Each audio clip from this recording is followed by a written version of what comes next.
Before you even hear her name, she is a lone woman deep in the humid jungles of 19th century southeastern Nigeria. The air is thick with fear and superstition. Every cry of a newborn twin sends mothers trembling. The villagers whisper of curses, spirits, and angered gods. Somewhere in the darkness, an abandoned baby's cry fades into silence. And yet, from beyond the river, from across the ocean, someone is coming.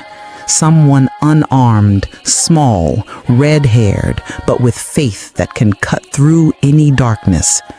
Her name is Mary Slessor, and her mission is about to shake the very foundation of a people's belief. If you're new here, make sure to subscribe, because stories like this remind us of the kind of courage it takes to bring light where darkness rules. And if you believe one voice can make a difference, hit the like button and share this with someone who needs to remember what faith in action truly looks like.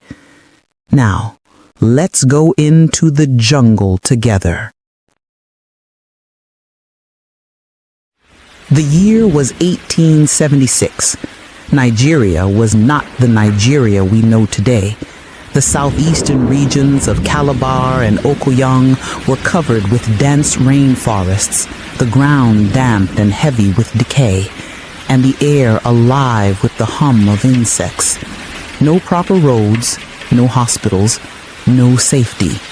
It was a land ruled not by kings alone, but by fear.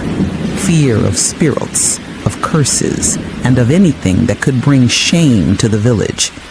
Among the Efik and Okoyong people, twins were seen not as blessings, but as abominations.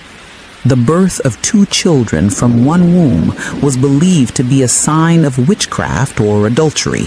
One of the children, they said, must be the child of an evil spirit. But because no one could tell which one it was, both had to die. The mothers, accused of birthing demons, were driven into the bush, left to die or wander in despair. The cries of these mothers and their children were swallowed by the forest, unheard, unrescued. That was until Mary Slessor came. Mary was a mill worker's daughter from Scotland. She grew up in the slums of Dundee, working long hours in a weaving factory since the age of 11. Her father was an alcoholic. Life was hard, and faith was the only thing she had left. She would sit with her mother reading the missionary stories of David Livingstone, the man who crossed Africa preaching Christ. It was in those moments that a spark was lit in her young heart. When Livingstone died, Mary heard the call clearly. "Who will go?" she whispered to herself, and in that moment she decided, "I will."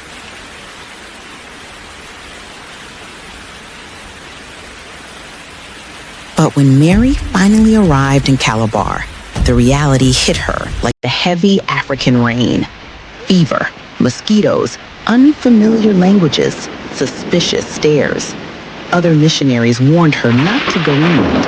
"It's too dangerous," they said. "Those tribes kill strangers." But Mary Slessor wasn't built for comfort. She was built for courage.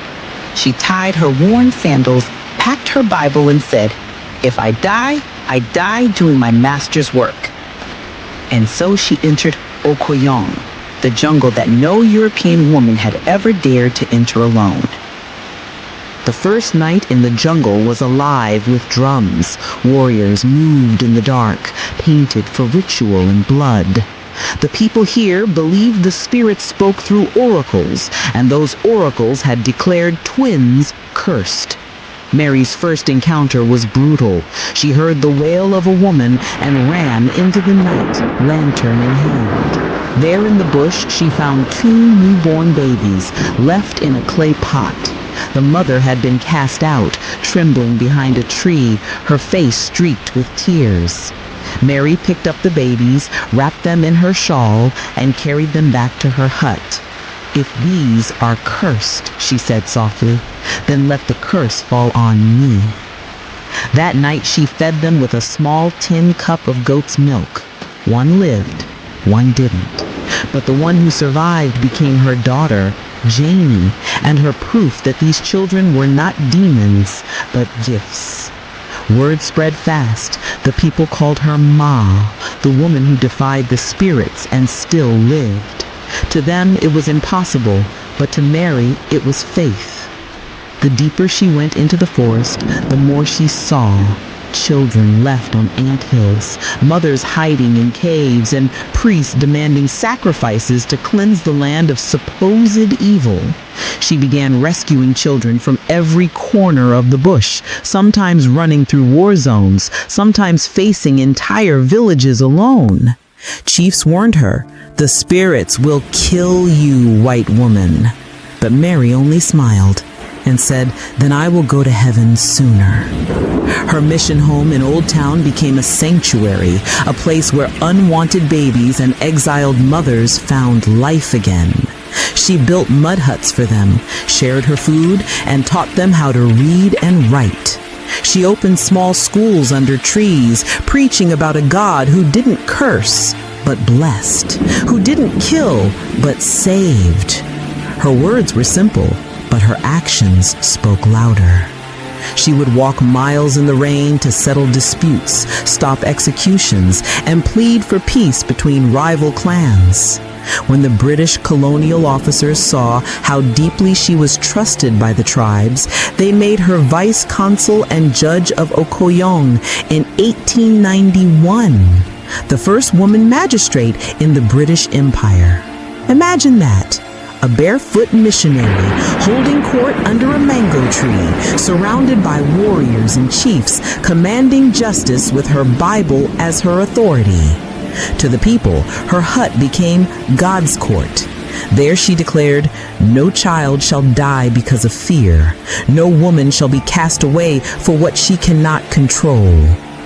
Slowly, the killings began to stop.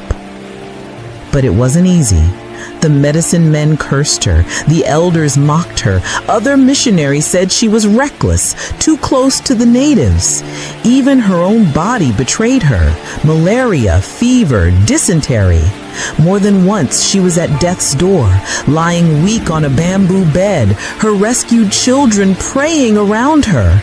And yet, every time she recovered, she got up again, whispering, "My work is not done." By 1900, the Okoyong people, who once feared her, now called her Eka Papakro Owo, everybody's mother. Chiefs would bring disputes to her. Warriors would lay down their weapons at her feet. The same people who once believed twins brought curses now brought them to her door, smiling. The darkness that once ruled began to lose its power. Before Mary came, a mother of twins was condemned. But after her work, those same mothers found honor again. She had rewritten their story, not with force, but with love, patience, and unshakable faith. When she died in 1915, the people of Okoyong mourned not a foreigner, but a mother. They buried her in Nigeria, under the same sky where she once carried lanterns through the night to save lives. Today, twins are celebrated across southern Nigeria. Festivals are held in their honor. The very children once feared are now cherished. And on Nigeria's 50 naira note, Mary's face still looks out, a reminder that courage and compassion can outlive centuries. But her story isn't just about history. It's a mirror for us today. Because even now, there are twin killings of a different kind. Not in the bush, but in our cities, our minds, our societies. They are the harmful traditions, the silent injustices, the moments when people stay quiet because it's safer than standing up. Mary Slessor didn't go to Africa because it was easy. She went because it was right. And she didn't change a nation overnight. She simply took one step, one rescue, one prayer, one act of love, until the darkness gave way to dawn. So, what about you? Where in your own life is there a tradition, an old way of thinking, a harmful silence that needs to be challenged? Mary went where others feared to go. What about you? What jungle is waiting for your courage? If this story moved you, like this video, subscribe for more stories of real people who lived faith out loud, and share it with someone who needs to see that courage still changes the world. And here's your task. Drop a comment below and tell us, If you had the chance to change one wrong tradition in the world today,